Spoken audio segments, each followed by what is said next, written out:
Okay, ಈ ಕ್ಲಾಸಲ್ಲಿ ನಾವೇನು ಮಾಡೋಣ ಅಂತಂದರೆ ಬ್ರಿಟಿಷರು ಜಾರಿಗೆ ತಂದಂಥ ಕಂದಾಯ ನೀತಿಗಳಲ್ಲಿ ಕೊನೆಯದಾದಂಥ ಯಾವುದಪ್ಪ ಅಂತಂದರೆ ಅದು ರೈತವಾರಿ ಪದ್ಧತಿ.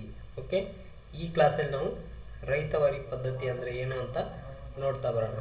ಓಕೆ, ಇದು ರೈತವಾರಿ ಪದ್ಧತಿ ಯಾಕೆ ಜಾರಿಗೆ ತಂದರು ಅಂತಂದರೆ ಮೊಟ್ಟ ಮೊದಲ ಬಾರಿಗೆ ಕಂದಾಯ ನೀತಿಗಳಲ್ಲಿ ಜಾರಿಗೆ ತಂದಂಥ ಮೊದಲ ನೀತಿ ರೈತವಾರಿ ಏನು ಕಾಯಂ ಜಮೀನ್ದಾರಿ ಪದ್ಧತಿ. ಓಕೆ, ಕಾಯಂ ಜಮೀನ್ದಾರಿ ಪದ್ಧತಿ ಏನು ಮಾಡಿದ್ರು, ಜಾರಿಗೆ ತಗೊಂಡು ಬಂದಿದ್ರು. ಸೊ ಇದರ ಮೂಲಕ ಜಮೀನ್ದಾರರು ಏನು ಮಾಡಿದ್ರು ಅಂತಂದರೆ ಈ ಒಂದು ವರ್ಗವನ್ನು ಸ್ಥಾಪನೆ ಮಾಡಿ ಇವರ ಮೂಲಕ ಕಂದಾಯವನ್ನು ವಸೂಲಿ ಮಾಡ್ತಾ ಇದ್ರು. ಓಕೆ, ಇದಾದ ನಂತರದಲ್ಲಿ ತಂದಂಥ ನೀತಿ ಯಾವುದಪ್ಪ ಅಂತಂದರೆ ಈ ರೈತವಾರಿ ಪದ್ಧತಿಯನ್ನು ಜಾರಿಗೆ ತರೋಕ್ಕಿಂತ ಮುಂಚೆ ಇದಾದ ನಂತರ ಇದಕ್ಕಿಂತ ಹಿಂದ್ಗಡೆ ತಂದಂತಹ ಒಂದು ಪದ್ಧತಿ ಯಾವುದತ್ತು ಅಂತಂದರೆ ಅದು ಮಹಲ್ವಾರಿ ಪದ್ಧತಿ. ಓಕೆ, ಮಹಲ್ವಾರಿ ಪದ್ಧತಿ ಮೂಲಕ ಏನು ಮಾಡ್ತಾ ಇದ್ರು ಅಂತಂದರೆ ಈ ಜಮೀನ್ದಾರರಿಂದ ಕಂದಾಯಗಳನ್ನು ವಸೂಲಿ ಮಾಡ್ತಾ ಇದ್ರು. ಓಕೆ, ಸೊ ಇದರಿಂದ ಏನಾಗ್ತಾ ಇತ್ತು ಅಂತಂದರೆ ಕಾಯಂ ಜಮೀನ್ದಾರಿ ಪದ್ಧತಿಯಲ್ಲಿ ರೈತರನ್ನ ಈ ಜಮೀನ್ದಾರರು ಶೋಷಣೆ ಮಾಡ್ತಾ ಇದ್ರು. ಮಹಲ್ವಾರಿ ಪದ್ಧತಿಯಲ್ಲಿ ಜಮೀನ್ದಾರರಿಂದ ಕಂದಾಯವನ್ನು ವಸೂಲಿ ಮಾಡ್ತಾ ಇದ್ರು. ಸೊ ಈ ಥರ ಏನಾಗ್ತಾ ಇತ್ತು ಅಂದರೆ ಶೋಷಣೆ ಆಗ್ತಾ ಇತ್ತು. ಸೊ ಇದನ್ನು ನಿವಾರಣೆ ಮಾಡೋ ಸಲುವಾಗಿ ಮೂರನೇದಾಗಿ ಏನನ್ನು ತರ್ತಾರೆ ಅಂತಂದರೆ ರೈತವಾರಿ ಪದ್ಧತಿಯನ್ನು ಜಾರಿಗೆ ತರ್ತಾರೆ. ಸೊ ಈ ಪದ್ಧತಿ ಪ್ರಕಾರ ಏನಂತಂದರೆ ರೈತರು ಮತ್ತು ಸರ್ಕಾರ ನೇರವಾಗಿ ಇರುವಂಥ ಒಂದು ಸಂಪರ್ಕ ಇದು. ಸೊ ಅವರಿವರ ಮೂಲಕ ಕಂದಾಯವನ್ನು ಕಟ್ಟುವುದು, ಆಮೇಲೆ ಇದರ ಮೂಲಕ ಭ್ರಷ್ಟಾಚಾರ ಹೆಚ್ಚಾಗುತ್ತೆ ಅಂತೇಳಿ ತಿಳಿದ್ಬಿಟ್ಟು ರೈತವಾರಿ ಪದ್ಧತಿಯನ್ನು ಜಾರಿಗೆ ತರ್ತಾರೆ.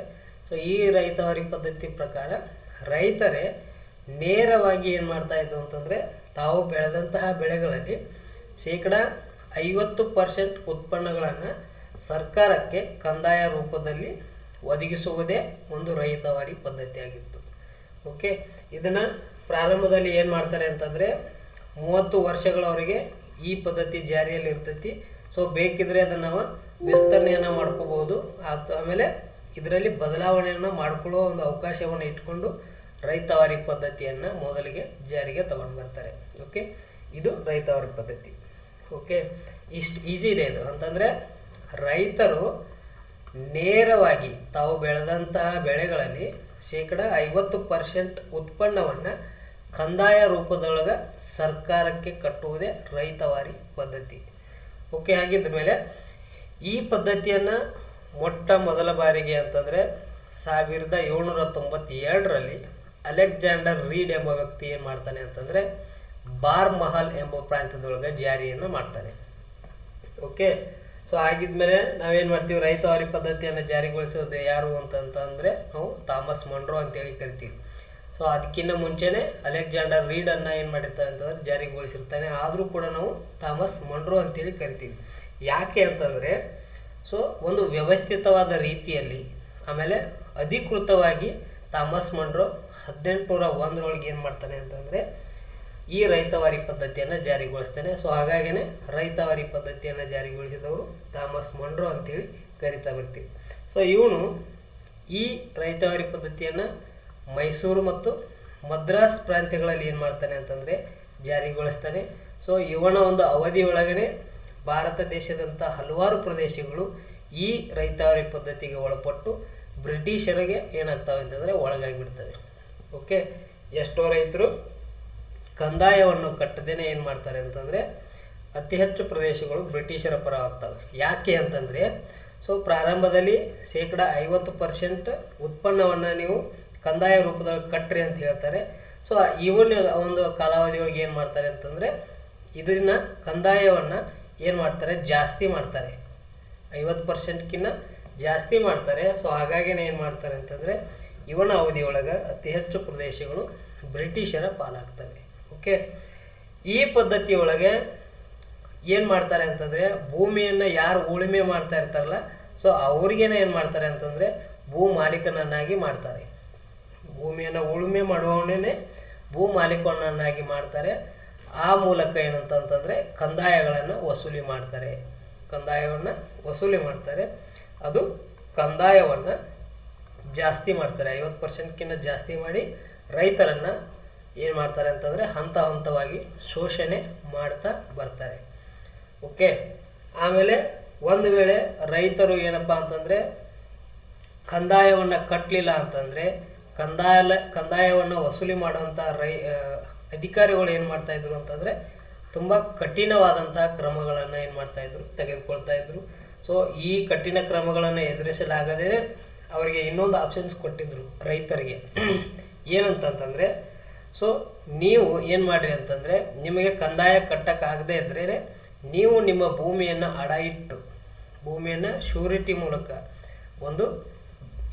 ಶ್ಯೂರಿಟಿ ಮೂಲಕ ನೀವು ಅಡ ಇಟ್ಟು ಲೇವಾದೇವಿಗಾರರಲ್ಲಿ ಸಾಲವನ್ನು ಪಡೆದುಕೊಂಡು ನೀವು ಎಷ್ಟು ಕಂದಾಯ ಕಟ್ಟಬೇಕಲ್ಲ ಆ ಕಂದಾಯವನ್ನು ನೀವು ಕಂಪನಿಗೆ ಕಟ್ಟ್ರಿ ಅಂತೇಳಿ ಬ್ರಿಟಿಷ್ ಅಧಿಕಾರಿಗಳು ಕಠಿಣ ಕ್ರಮಗಳನ್ನು ಜಾರಿಗೊಳಿಸ್ತಾ ಇದ್ದರು. ಸೊ ಈ ಮೂಲಕ ಬೆಳೆದಂಥ ಬೆಳೆಗಳಲ್ಲಿ ಏನಾದರೂ ಬರದೇ ಇದ್ದರೆ ಅಥವಾ ಬೆಳೆಗಳಲ್ಲಿ ಲಾಸ್ ಆಗಿದ್ದರೆ ಈ ಮೂಲಕ ಲೇವಾದೇವಿಗಾರರಿಂದ ಸಾಲ ಪಡೆದು ಏನು ಮಾಡಬೇಕಾಗಿತ್ತು ಅಂದರೆ ಕಂಪನಿಗೆ ಕಂದಾಯವನ್ನು ಕಟ್ಟಬೇಕಾಗಿತ್ತು.